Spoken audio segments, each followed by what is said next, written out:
Previously on the American West. As President Ulysses S. Grant wraps up his final term, the country he leads is as divided as ever. In Missouri, notorious outlaw Jesse James takes revenge on the most famous detective agency in the country. And in doing so, establishes himself as a hero of the South. In the Black Hills, Grant's plan for peace with the Indians has fallen apart.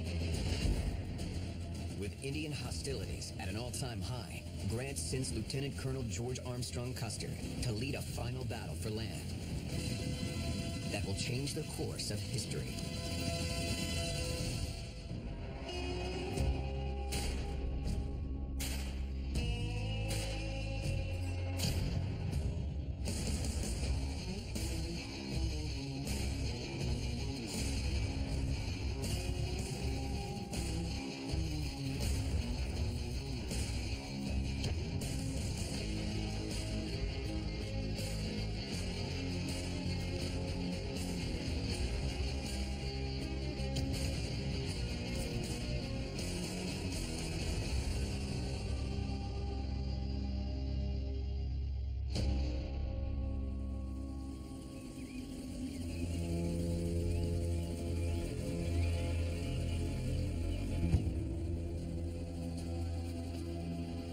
After refusing to report to an Indian reservation, Lakota Sioux leader Crazy Horse has been preparing his warriors to fight the United States Army for months.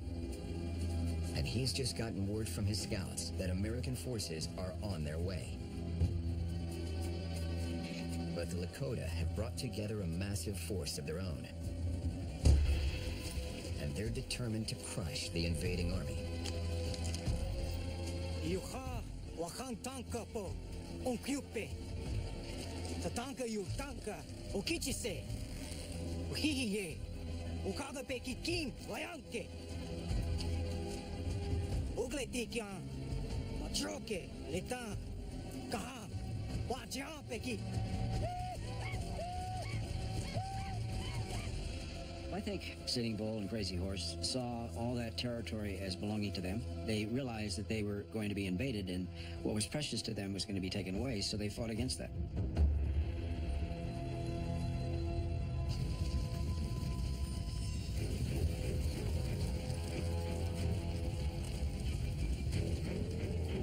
Several miles away, Lieutenant Colonel George Armstrong Custer has led his 7th Cavalry far ahead of a much larger American force.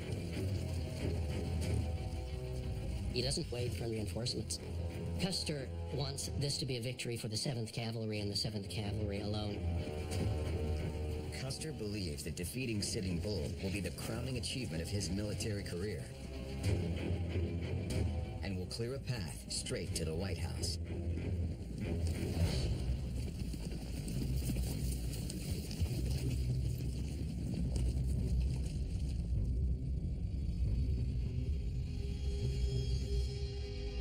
Custer gets up on top of those bluffs, and then he sees this amazing village that seems like it stretches forever.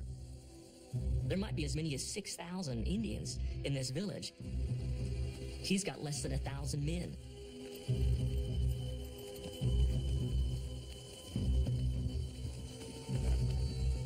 We'll split our forces. You keep the front busy, and I will attack from the rear. No retreat. I need those warriors busy. Understood? Yes, sir. Custer decides to employ a military strategy that worked for him at the Battle of Washita 8 years earlier.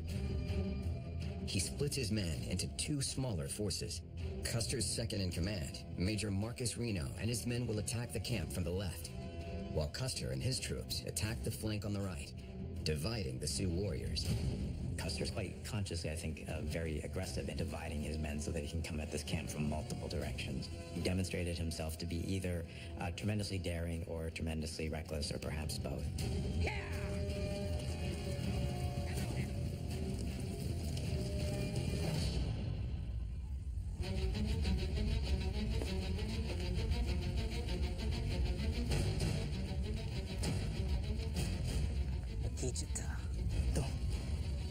Voilà. Voilà. Lach nio. Lach nio.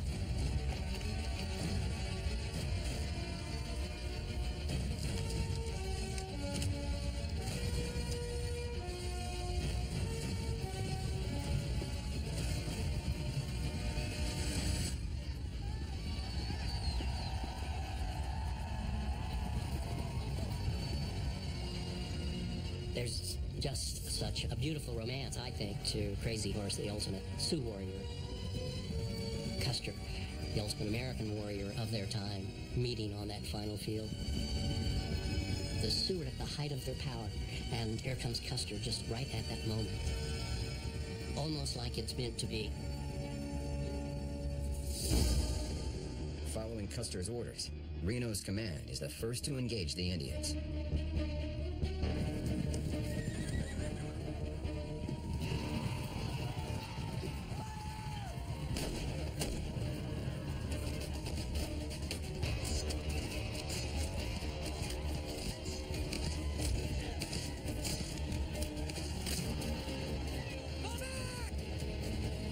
Major Reno completely loses his composure, panics, he retreats, and it's a complete disaster.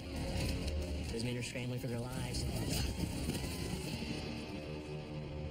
As Custer arrives to the battlefield, Major Reno and his men are nowhere to be found.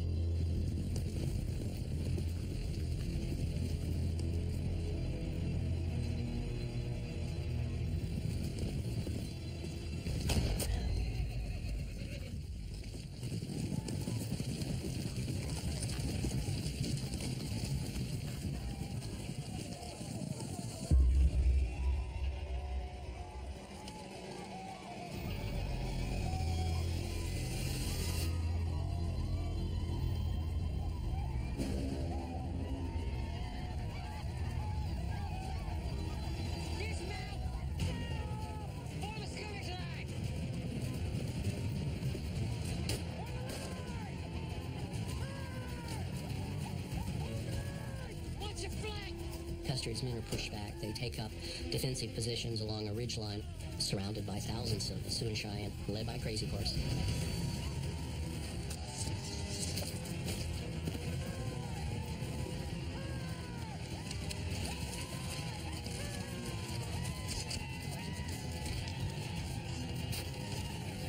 Hold your positions. Keep firing.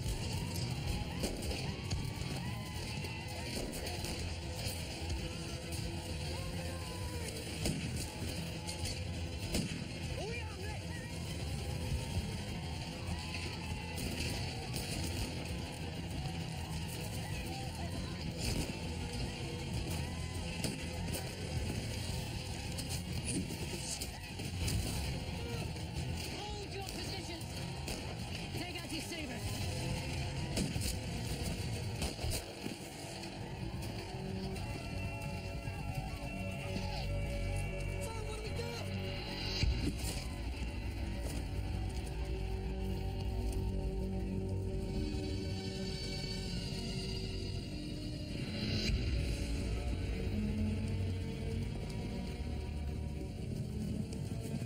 We have all this imagery of the Indians closing in and his regiment being a very compact group. It was actually a very messy, bloody, terrifying last few moments.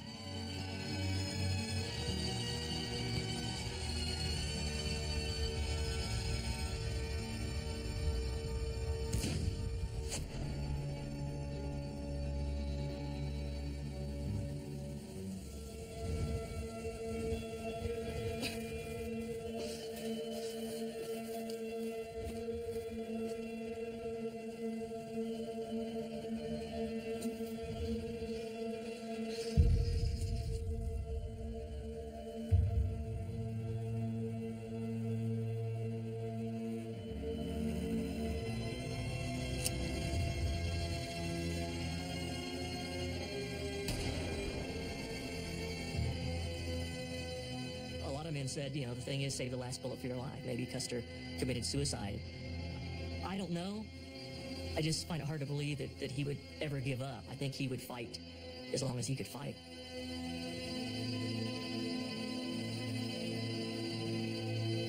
On June 25th, 1876, George Armstrong Custer and over 250 of his troops are killed at the Battle of Little Bighorn.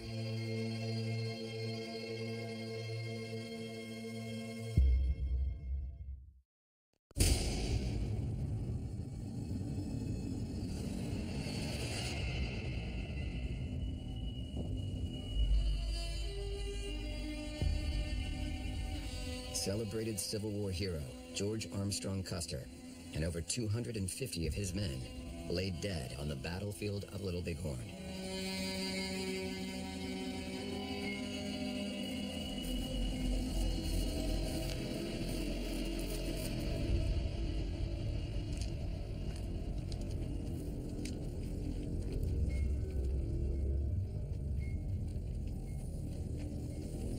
Kichitaki.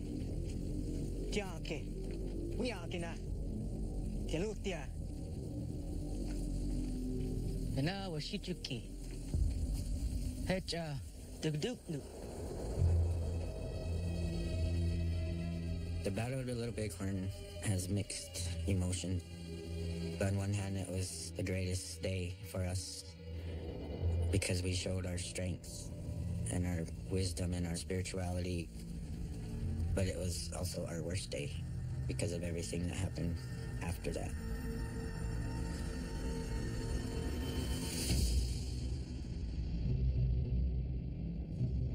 News of the defeat quickly reaches Washington.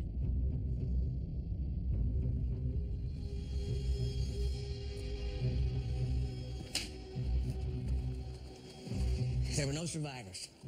Not that we know of. There's still a chance a stray soldier will show up. Custer? Dead.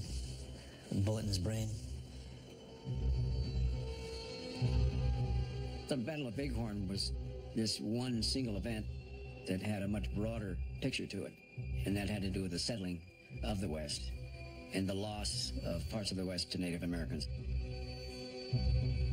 President Ulysses S. Grant's show of force against the Sioux is a total failure. And the massacre soon makes headlines across the country. This is the biggest story for the last half of the 19th century. George Armstrong Custer was America's most romantic, dashing, heroic cavalry figure. Ordinary citizens loved him. Appalled by the slaughter, the country demands action. When Americans at large heard this story, what they heard was that the savage Indians had massacred these brave white cavalry. They thought, okay, well, this means that they have to be punished. They have to be driven back to the reservation. With only months left in office, Grant's plan for peace with the Indians has failed, and the country is no closer to securing the gold-rich Black Hills.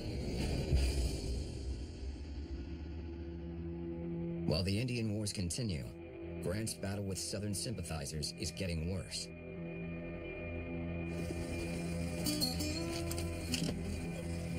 As former Confederates like Jesse James continue to resist Northern interference after the war, including a policy known as Reconstruction. The major question coming out of the end of the Civil War is, what do you do with 4 million freed slaves? What are their rights? What are their positions in society? Reconstruction comes up with an answer. They have equal rights. There are senators and congressmen who are black. And tremendous progress gets made. But of course, there were elements that wanted to set the clock back, that were not satisfied with the end of the Civil War, and certainly weren't satisfied with these former slaves now having equal rights with them. At the end of the Civil War, thousands of Union Army troops remained in the South to enforce the government's Reconstruction policies. For Jesse James, the Northern occupation of the South represents everything he's been fighting against. And now, with a nation facing an upcoming election, he plans to make his biggest demonstration of Southern resistance yet by launching his first big attack deep in Northern territory.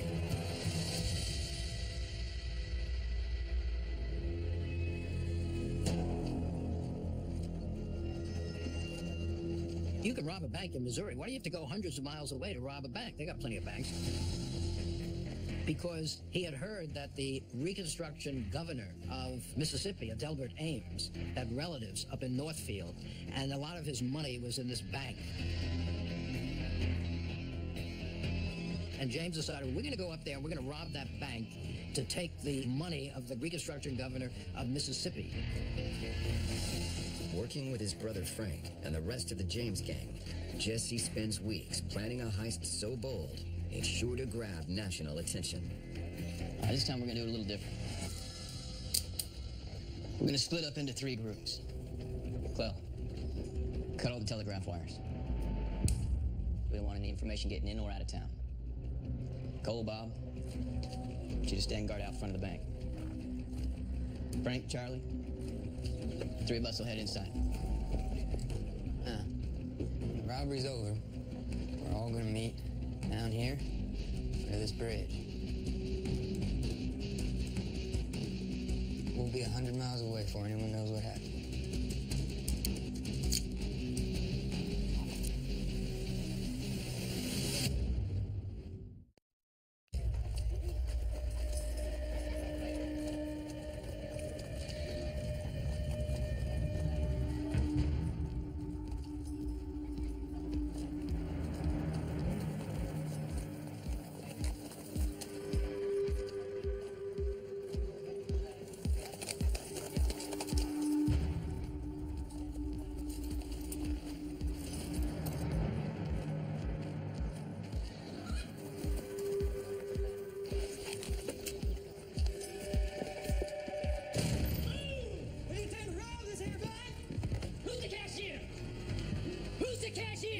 Cashier's not here today, sir.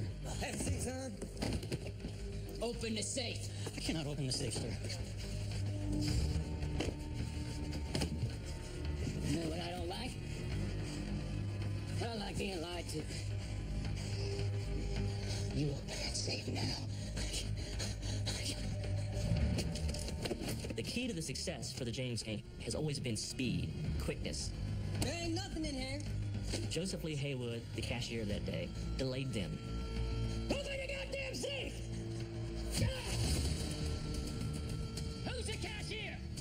Huh? Turn around! You cashier? Turn around!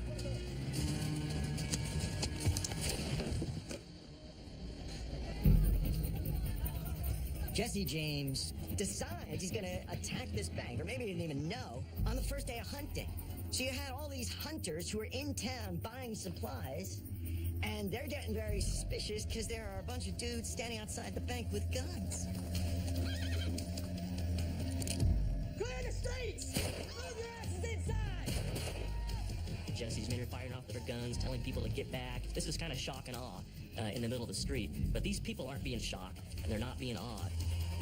Townspeople are starting to fight back. They're coming to protect their bank.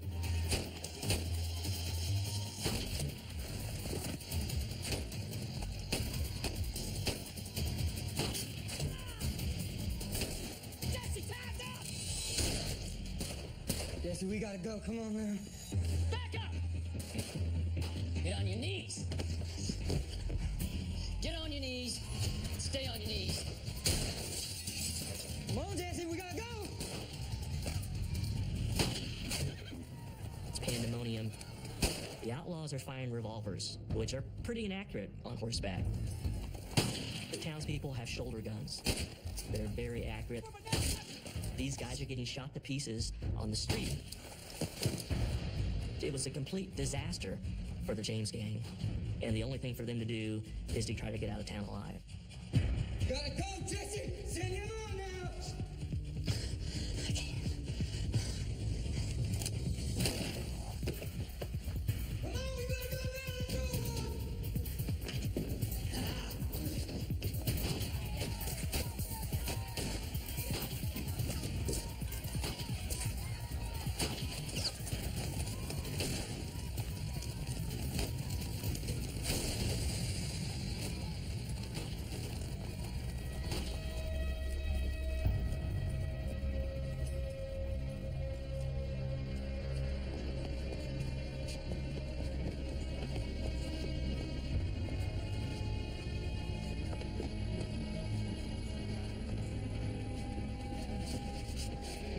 Joseph Lee Haywood, the acting cashier that day, was a thorn in the side to the plans of these robbers. He delayed them.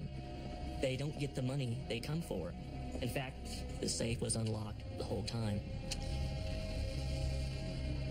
Had they just tried that handle, it would have opened up and revealed about $15,000. The robbery is a complete failure. The people of Northfield stood up to Jesse James.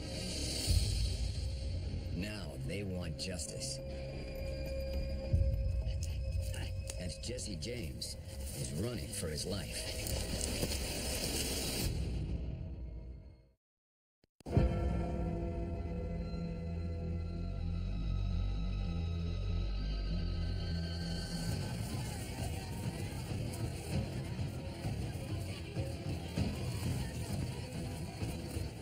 Jesse James's latest heist at the Northfield Bank, local citizens are on a mission to track down the notorious outlaw and his gang.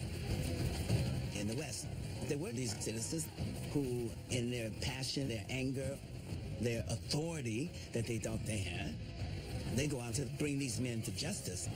They were law-abiding citizens who take the law into their own hand. News of the pursuit quickly spreads across the country, turning a small-town chase into the largest manhunt in United States history. There were at least 1,000 men going after these guys.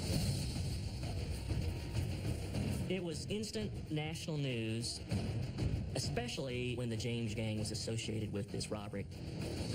There were dozens of newspaper reporters that went along with the posses, keeping track of the manhunt and how it was progressing. Jesse and Frank were Southern boys and murderers. They were hated in Minnesota, and everyone wanted to see them captured and brought to justice.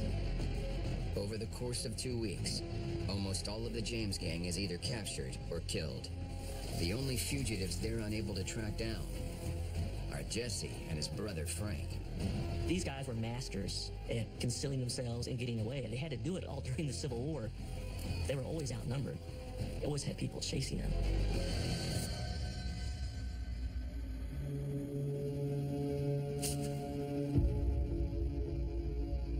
Northfield was the biggest disaster the Jameses had experienced since the Civil War.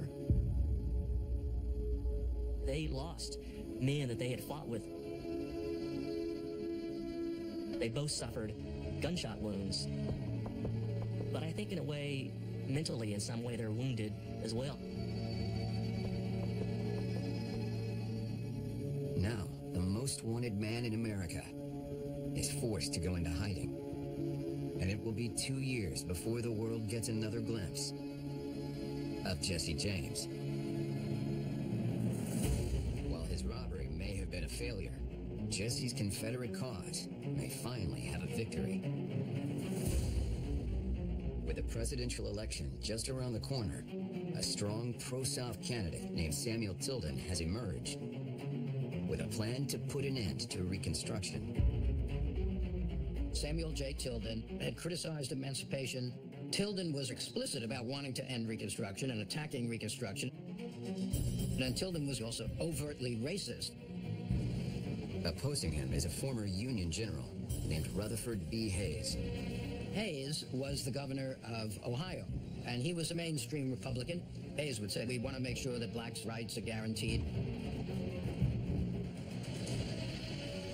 On November 7th, 1876, Southerners flocked to the polls in unprecedented numbers, knowing that if they can put Tilden in the White House, they could put an end to Northern policies that have been in place since the end of the war.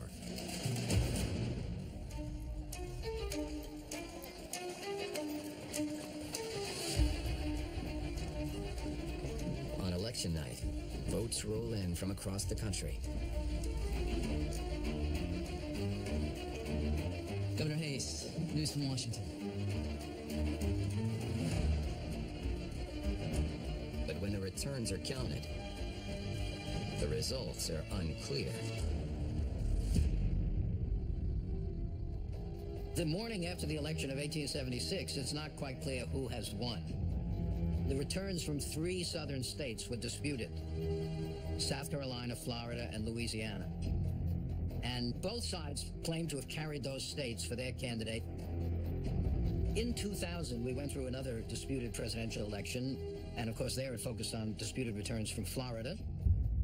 So there was great confusion, uncertainty, a lot of heated political rhetoric. With no clear winner, Americans began to panic, and rumors began to spread. It was an unprecedented situation. Some Democrats said if Tilden is not inaugurated, 100,000 people will march on Washington. People talked about a new civil war.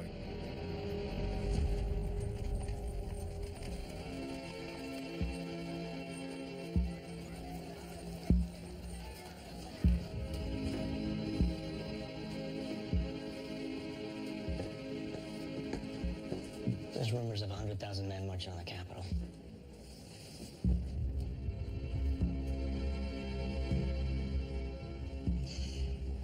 Have 4,000 men ready to defend the Capitol. Post the USS Wyoming in the Potomac.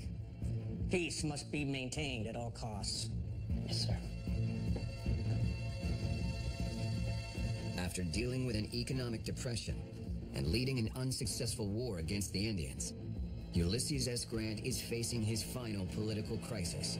And now he needs to find a way to keep the country from falling apart.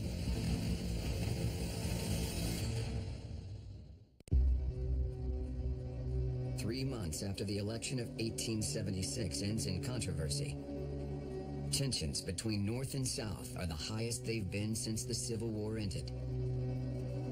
And the future of the country hangs in the balance. I don't care how many afro votes he has, right?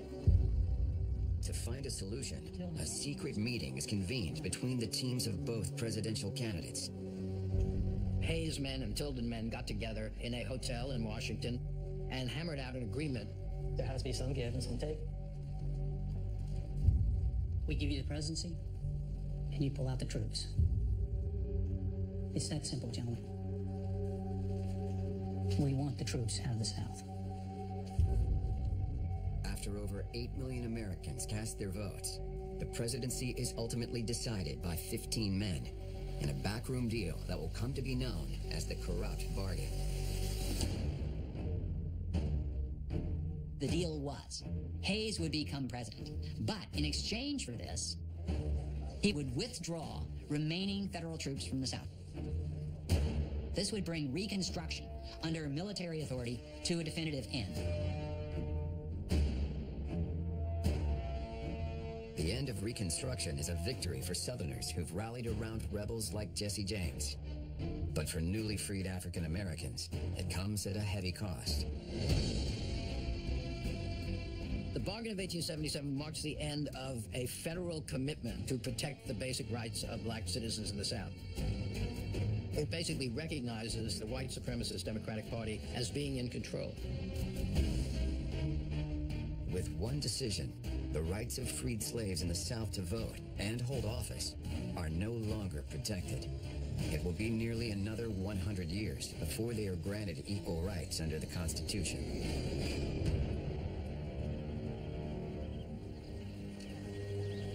The deal marks a sad end to Grant's presidency. When Grant got the nomination in 1868, the phrase that won him the hearts of most Americans was, "Let us have peace." That was the platform that he ran on.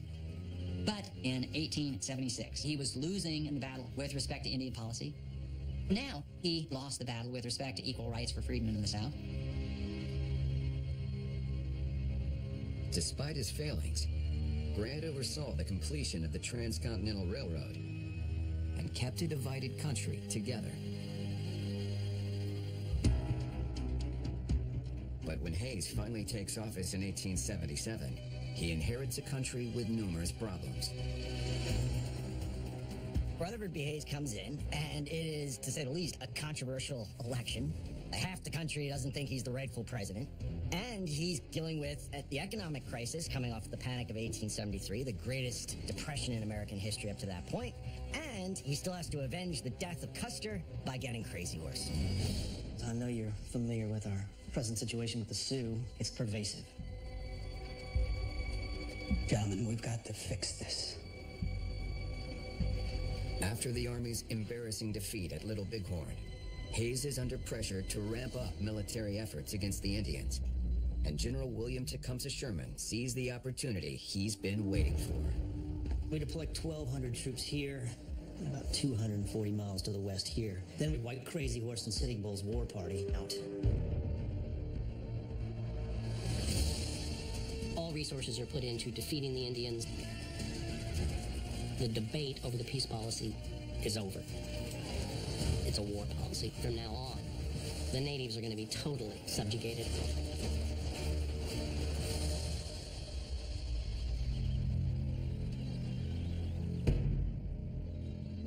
But Sherman has a plan that he believes will not only defeat the Indians on the battlefield, but could forever alter their way of life.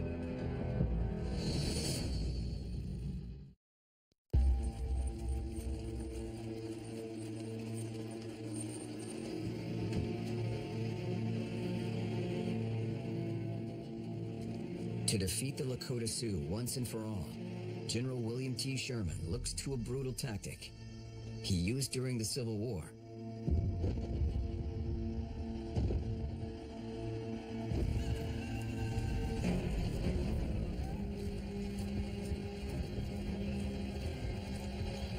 A policy called total warfare.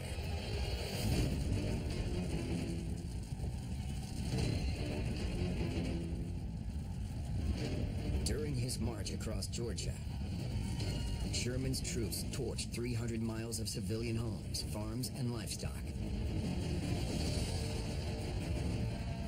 General William Tecumseh Sherman was ruthless. He realized that he had to cut the heart out of the South. He had to stop their base from functioning so that the armies would be starved. It was terrible what he did. Very successful, but honestly, ruthless.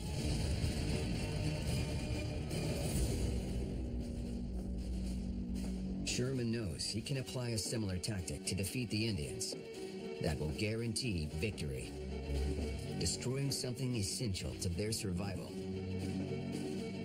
the buffalo.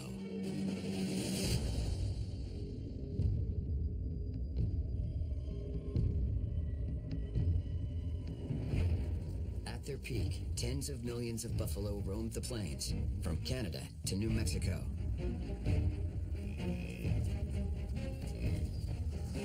For tribes like the Lakota, the buffalo are critical to their survival. The buffalo was our life. We used every part of the buffalo. Nothing was wasted. We used the bones, the hide, and of course the meat.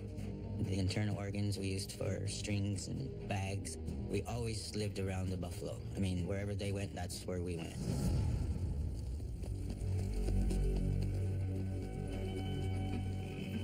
The U.S. military encourages Eastern hunters to travel west, providing them with shelter, protection, and ammunition. Enticed by the Army's offer and the opportunity to make up to $700 a day, the hunters massacre entire herds of buffalo, all in a plot to starve the Indians. White hunters come out and just kill buffalo, kill as many as they can. There's stories of a single white hunter killing maybe 5,000 buffalo in a season. Very large numbers. As the hunt expands, railroad companies begin to promote the buffalo's extermination, offering hunting by rail expeditions where men shoot the animals from moving trains. Some men become celebrities by the sheer number of buffalo they kill, including hunter William Cody, who takes down 4,000 buffalo in 18 months, earning the nickname Buffalo Bill.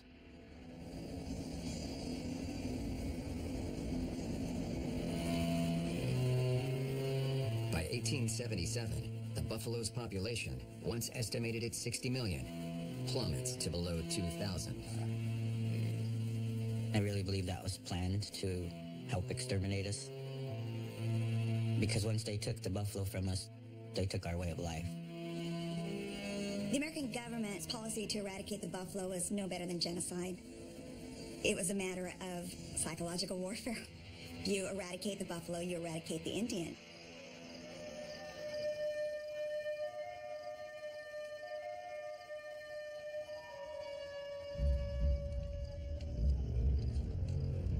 Le we wa kan he jan.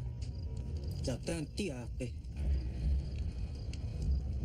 Uchi makoti kikte. Not e katranka. You copy. Ushichu kijata. Kikte. Eshni. Asichu ki. Uya na wa kan he jan. Un kito aki. Uchakte pe. Te. Takue unche. Mokonche. Hikanya. Enaje pikte. Lukchao.